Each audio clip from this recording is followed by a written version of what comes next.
The Knicks and Sixers have given us two great games filled with elite shot making, extremely high effort, and scrappy play. Game two came down to the difference between an elite two-man game in Tyrese Maxey and Joel Embiid and the tireless drive of Knicks role players. So let's review. The Sixers have been playing Brunson pretty high this game on ball and face guarding him when he's off ball. Just look how high Batum is. He's trying to deny Brunson the ability to receive any high ball screen, and he's icing him by trying to funnel him baseline. This pretty heavily limits Jalen Brunson's options to either taking a tough contested shot over what's going to be a Batum Embiid double team or making a pretty tough pass out of the paint. But this whole play, watch Isaiah Hartenstein. He's first going to clear to the opposite side dunker spot to give Jalen Brunson this lane. But as Jalen Brunson reaches the elbow, he's going to clear to the opposite dunker spot. And notice that both Kyle Lowry and Joel Embiid have their back turned.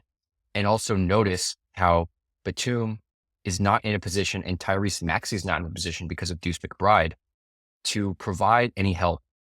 They're also late, to be clear. But Hartenstein's relocation is really key, and it allows him to make his patented push shot. So despite being down 0-2, the Sixers have found a lot of success this series and this season from the Embiid-Maxey two-man game.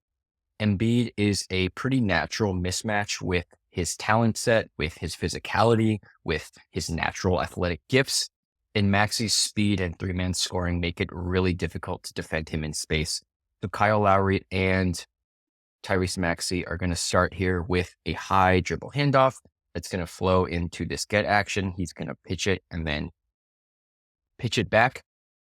So Deuce McBride ends up fouling Embiid on this screen, but you can see that the advantage the Sixers are generating here, which with all of this space, is extremely useful when someone as fast as Tyrese Maxey can come off these screens and work against a slower footed defender like Hartenstein in space. But this ends up in a foul. So the Sixers are going to go again with Embiid and Maxey. This time they're in a high ball screen. And because of the outside shooting threat from both of them, the Knicks have to play Hartenstein at the level and use OG to fight over this screen. In this instance, both OG Anunoby and Hartenstein are going to stay relatively attached to Tyrese Maxey, but you can see that Anunoby is using his length to deter this pass back to Embiid, who's opted to stay at the arc. So Tyrese Maxey is able to make a pretty nifty behind the back pass to Embiid, but it's a bit too far out. You can see it's going to bounce around here, and that gives Hartenstein plenty of time to recover and try and contest this three, prevent it from being wide open. Embiid's going to take it anyway, but that's a shot you'll live with against this two-man game. So the Sixers do end up getting the rebound, and Kyle Lowry is going to drive this closeout, but watch how much precise effort the Knicks give as they get sent in rotation. We're going to skip forward a little here. The Sixers have been doing a great job so far, making it really hard for Brunson to get to his spots and find favorable matchups. He takes a pretty tough shot over Tobias Harris, but something to pay attention to in this muck-up under the basket is how much effort guys like Hartenstein, DiVincenzo, and also Josh Hart later on give in these scenarios, despite Nick Batum, Embiid, larger guys being in the mix. It's actually Hartenstein's effort where he's able to tip this ball out of Embiid's grasp into Dante DiVincenzo's hands, which ends up leading to a foul. I recall a few possessions ago where the Sixers almost generated a wide open three off of the Embiid-Maxey two-man game, if not for a poor pass. So this time we're back in the pick and roll with Anunoby and Hartenstein defending. It's the same coverage. Both of them are going to stay with Tyrese Maxey here. This time Anunoby's a step behind, but we're still relying on OG's length to prevent this pocket pass back to Embiid. But Anunoby actually overcommits a little here, which gives Maxey the ability to pitch this back to Embiid for another get action.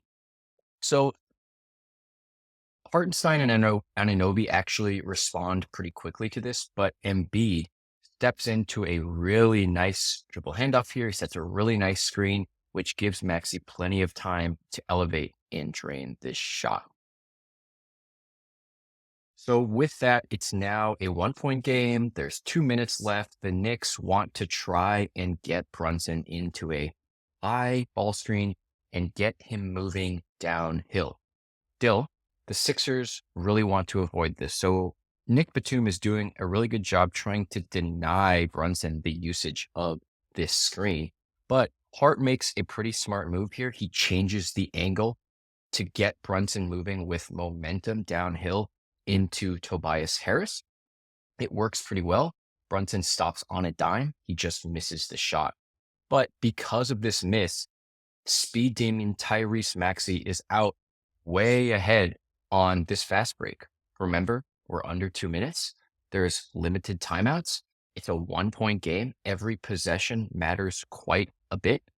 So Maxey's turnover here, which just happens, I believe, because he loses his handle, actually ends up hurting the Sixers quite a bit. So something the Sixers have been doing this game is sagging pretty heavily off of Josh Hart at the 3 point line. You can see how he's in this wide open space right here. Nick Batum is more worried about helping on whatever Jalen Brunson decides to do. Josh Hart has obviously burned them quite a bit by making a lot of these wide open threes. But I think that the Sixers' willingness to still commit to this in such a tight game is a sign that it's both economical and worth the advantages they generate on other areas of defense, especially as he misses that shot. So again, we're back with the Embiid Maxey 2-man game. This time we have Josh Hart on Maxey instead of Anunoby. And Maxey and Embiid are going to move quickly again into a get action. A get action is whenever the guard pitches it to, let's say, a big like Joel Embiid, and he pitches it back and they run some sort of action off of that. But in this case, Hart is a bit too far in. They run their get action. It goes back this time to Joel Embiid because of this pass. And he's going to end up pitching it back, and Maxey's going to drain this. I think whenever Tyrese Maxey is that far out and you're playing this late into the shot clock, this temporary double they ran on Embiid makes sense. I think it's hard to blame anyone, and it's much easier just to credit Maxey for a tough shot that puts them up 4. While the Knicks are supremely talented, I think you could easily argue that the offensive ceiling of Embiid and Maxey, especially in their 2-man game, is higher, especially in a slower half court. But the Knicks have managed to stay with the Sixers with a combination of excellent shot making from guys like DiVincenzo and Josh Hart, and never-ending effort, which is what eventually will win them this game. Effort is what generates this shot opportunity for the Knicks. DiVincenzo is relentless in these types of situations as Kyle Lowry hits the floor.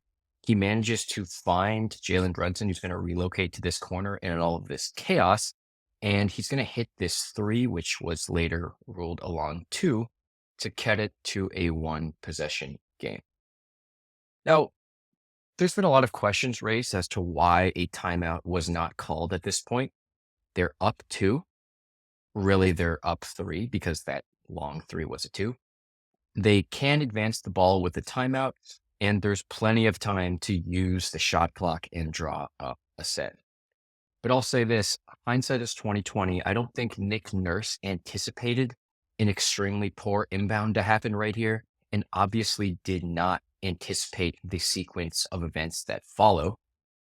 You can see an extremely poor inbound, but you can already see that I think Nick Nurse is about to call a timeout. You can see right as Tyrese Maxey hits the floor, Nick Nurse is actually making the timeout symbol, trying to call a timeout. The refs actually miss this. They don't give it to him. Tyrese Maxey, maybe he's a bit slow. Maybe he thought there was a foul. He tries to shovel this ball to Kyle Lowry, but it's, again, the relentlessness of Knicks role players like Josh Hart that gets the Knicks this ball and that helps him find Dante for the three. He misses this three, but watch Hartenstein run in here with, again, relentless effort, flying for the offensive rebound. Give it back to Dante DiVincenzo. There's the three. The Knicks have the lead again. So to cap it all off, after a clutch three from Dante DiVincenzo, it's none other than Isaiah Hartenstein, who again seals the game with an incredible block. This is a Tyrese Maxey that has had almost a full court to move at full speed. And it's Isaiah Hartenstein that's going to keep up with him and seal the game with an incredible block right at the peak. This season, the Knicks found their identity in elite three-point shooting, the emergence of Jalen Brunson, and above all, their relentless effort. While the Sixers have top-end talent in one of the best two-man combinations in the league, Embiid is coming off an injury, and Maxey is still largely unproven. The Knicks, meanwhile, have tested playoff mettle and fearless role players. So let's see if that lasts on the road. Thanks for watching. Like and subscribe for more film reviews just like this.